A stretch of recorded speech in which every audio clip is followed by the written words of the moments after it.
हर हर महादेव। सभी शिव भक्तों को श्रावण की बहुत बहुत हार्दिक शुभकामनाएं। भगवान भोलेनाथ आप सभी की इच्छा को पूर्ण कर आप लोगों की सभी मनोकामनाएं पूर्ण हो। भगवान भोलेनाथ आप लोगों की अपनी कृपा बनाए रखें।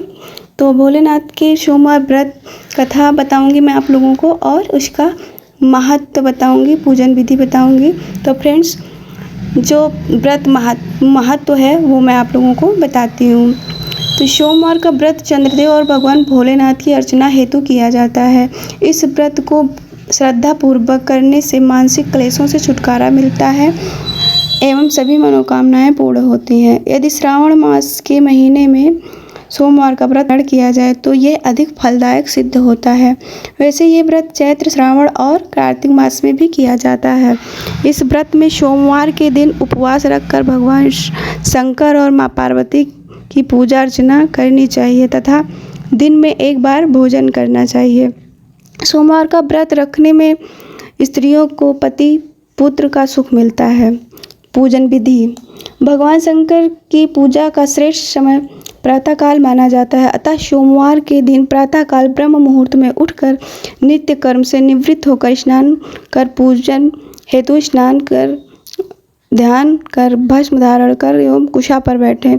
पूर्व अथवा उत्तर दिशा की ओर मुख रखें। चौकी पर नया सफ़ेद कपड़ा बिछाएं। उस पर तांबे का खुदा हुआ सोम यंत्र और भगवान शिव की प्रतिमा तथा शिवलिंग की स्थापना करें। बिल्व पत्र, पुष्प, अक्षत, जल एवं दक्षिणा इत्यादि सामग्रियाँ अपने निकट रखें। शिव पूजन विधान के पश्चात व्रत कथा पढ़नी चाहिए। व्रत कथा पूर्ण करने के उपरांत भगवान शिव को भोग लगाकर तुलसी के पौधे को अर्घ्य दें एवं दिन में एक समय ही भोजन कर लें। वो भी भोजन ऐसा करें जो जिसमें लहसुन प्याज ना हो। तो चलिए मैं आपको सोमवार व्रत कथा बताती हूँ। तो ये सोमवार व्रत वो है जो व्रत हम ऐसे ही सोमवार रहते हैं ना। जो 16 सोमवार कथा होता है वो दूसरा होता है, और जो सिर्फ सोमवार का कथा होता है वो दूसरा है। तो ये सिर्फ सोमवार व्रत का कथा है, 16 सोमवार का अलग कथा होता है। तो मैं आपको 16 सोमवार का नहीं, सोमवार व्रत कथा सुनाती हूँ। एक साहूकार बहुत अमीर था। उसके पास धन की कोई कमी नहीं थी। साहूकार के पास सभी सुख और ऐश्वर्य के साधन थे, किंतु उसको एक ही दुख था कि उसकी कोई औलाद नहीं थी।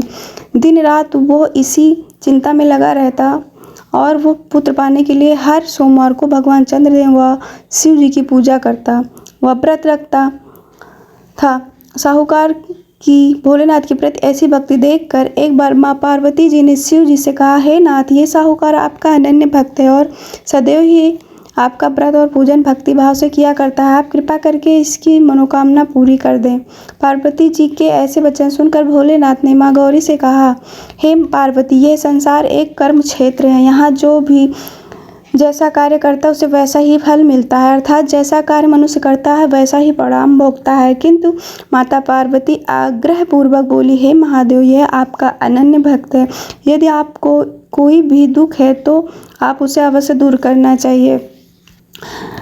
यदि आप अपने भक्तों की मनोकामनाएं पूरी नहीं करेंगे तो क्यों मनुष्य आपकी भक्ति व सेवा पूजा करेंगे। पार्वती जी के इस आग्रह को सुनकर शिव जी ने कहा, हे शिव, इस साहूकार के कोई पुत्र नहीं है, इसी कारण ये दिन रात चिंतित व दुखी रहता है।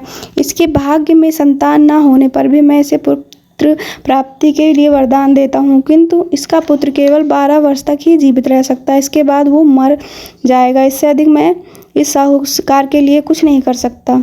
यह सब बातें सुनकर साहूकार उसे ये सारी बातें सुन रहा था। उसे यह सारी बातें सुनकर ना कोई खुशी हुई और ना ही कोई दुख। वो पूर्ववत शिव जी की पूजा व्रत करता रहा। कुछ समय पश्चात साहूकार की पत्नी गर्भवती हो गई और 10वें महीने में उसने एक बहुत ही सुंदर पुत्र को जन्म दिया। साहूकार के घर में बहुत खुशियाँ मनाई गई, किंतु साहूकार ने अपने पुत्र की 12 वर्ष की आयु जानकर कोई खुशी प्रकट नहीं की और ना ही उसके संबंध में किसी से कोई भेद किया।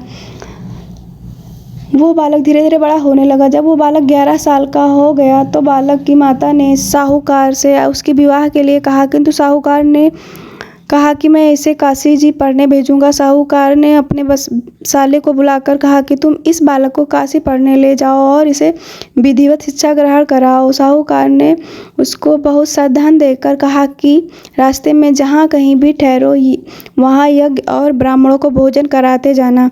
इस प्रकार वो दोनों मामा भांजे रास्ते में यज्ञ करते और दान देते और ब्राह्मणों को भोजन कराते जा रहे थे। रास्ते में एक शहर पड़ा। उस शहर में एक राजा की कन्या का विवाह था। एक अन्य राजा का लड़का बारात लेकर आया था, लेकिन वो एक आंख से काना था।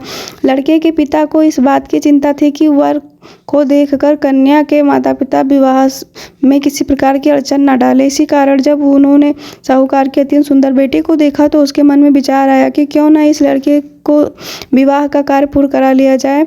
ये विचार कर उसने लड़के और उसके मामा से कहा कि यदि आप फेरे व कन्यादान कार्य पूरा करा दोगे तो आपकी बड़ी कृपा होगी और हम आपको बहुत सारा धन देंगे। साहूकार ने लड़के ने अपने मामा के इस बात को स्वीकार कर लिया था।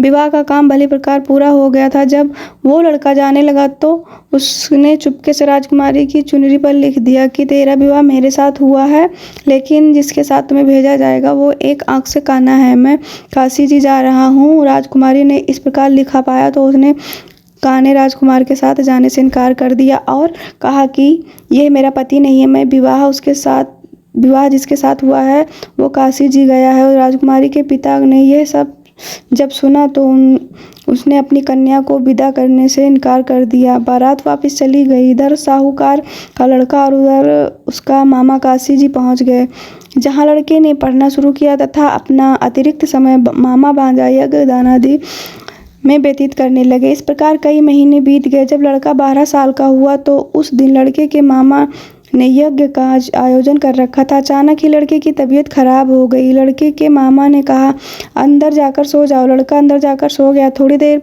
पश्चात लड़का मर गया। जब लड़के के मामा ने देखा कि वो मर गया तो वो बहुत दुखी हुआ। उसने सोचा कि मैं अपने यज्ञ पूरा करा लूँ तब कुछ सोचूंगा। लड़के के मामा ने यज्ञ पूरा किया और फिर रोना प्रारंभ कर दिया। वो बहुत जोर जोर से रो रहा था। संयोगवश शिव जी और पार्वती उधर से जा रहे थे। पार्वती जी ने भगवान भोलेनाथ से कहा, हे नाथ, कोई दुखी व्यक्ति रो रहा है, उसके कष्टों को दूर कर दो। जब शिव जी और पार्वती जी वहां पहुंचे तो उन्होंने देखा कि वहां पर एक लड़का मरा हुआ पड़ा है। पार्वती जी ने देखते ही लड़के को पहचान लिया। पार्वती जी ने लड़के के मरने का कारण पूछा तो भोलेनाथ ने बताया, हे गौरी, इस लड़के की आयु इतनी ही थी, ये अपनी आयु पूरा कर चुका है। तब पार्वती जी ने विनम्रता पूर्वक कहा, महाराज, कृपा करके आप इस लड़के को जीवित कर दीजिए, नहीं तो ये इसके माता पिता इसके वियोग में तड़प तड़प कर अपनी जान दे देंगे। माता पार्वती की बात सुनकर शिव जी ने लड़के को पुनः जीवित कर दिया। शिव जी की कृपा से लड़का जीवित हो गया। शिव शंकर पार्वती जी शिव धाम चले गए।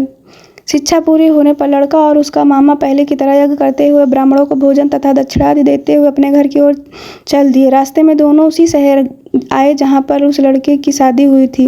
वहां जाकर दोनों ने यज्ञ करना शुरू कर दिया। वह जब यज्ञ कर रहे थे तो उस लड़के के ससुर ने यानी वहां के राजा ने, जो उधर से घोड़े पर बैठकर अपने सेवकों के साथ जा रहा था, उसने लड़के को पहचान लिया। राजा ने अपने महल में ले जाकर दोनों की खूब सेवा की। कुछ समय बाद राजा के महल में रहने के बाद लड़के ने राजा के जाने की आज्ञा ली। राजा ने अपनी लड़की को लड़की के साथ विदा किया और साथ में बहुत सा धन एवं दास दासियों को भी भेजा। जब वह अपने शहर में आए तो लड़के के मामा ने कहा, पहले मैं तुम्हारे माता पिता को तुम्हारे आने की खबर सुनाकर आता हूँ, तब तुम अपनी पत्नी सहित यहाँ आराम करो। ऐसा कहकर लड़के ने मामा साहूकार ने अपने पुत्र की आने की खबर देने चला गया। घर आकर उसने देखा कि उसके बहन और बहनोई छत पर बैठे हुए हैं और उन्होंने यह प्रण कर रखा है कि यदि उसका बेटा जीवित लौट आया तो वो छत से नीचे उतर आएंगे, नहीं तो छत से कूदकर अपना प्राण त्याग देंगे।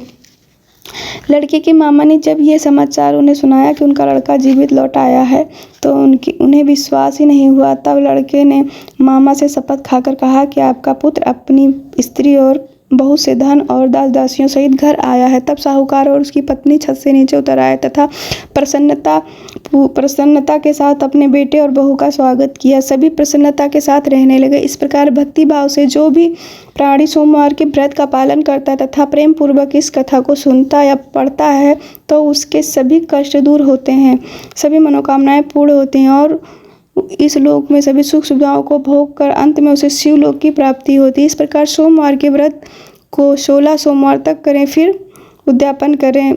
इस व्रत के प्रभाव से मानव को सभी प्रकार के सुखों की प्राप्ति होती है। महत्व इस व्रत के बारे में कहा गया कि ग्रहण आदि में जप, ध्यान, हवन, उपासना, दान आदि सत्य कार्य करने से जो फल मिलता है वही फल सोमवार के व्रत से मिलता है। श्रावण में केदारनाथ का ब्रह्म कमल पूजन, दर्शन, अर्चन तथा केदार क्षेत्र में निवास कर विशेष महत्व है। इससे भगवान शंकर की प्रसन्नता और शिव कृपा प्राप्त होती है।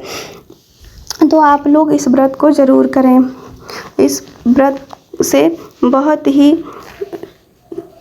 सारी परेशानियां मिट जाती हैं और शिव जी की कृपा प्राप्त होती है। हर हर महादेव, हर हर महादेव।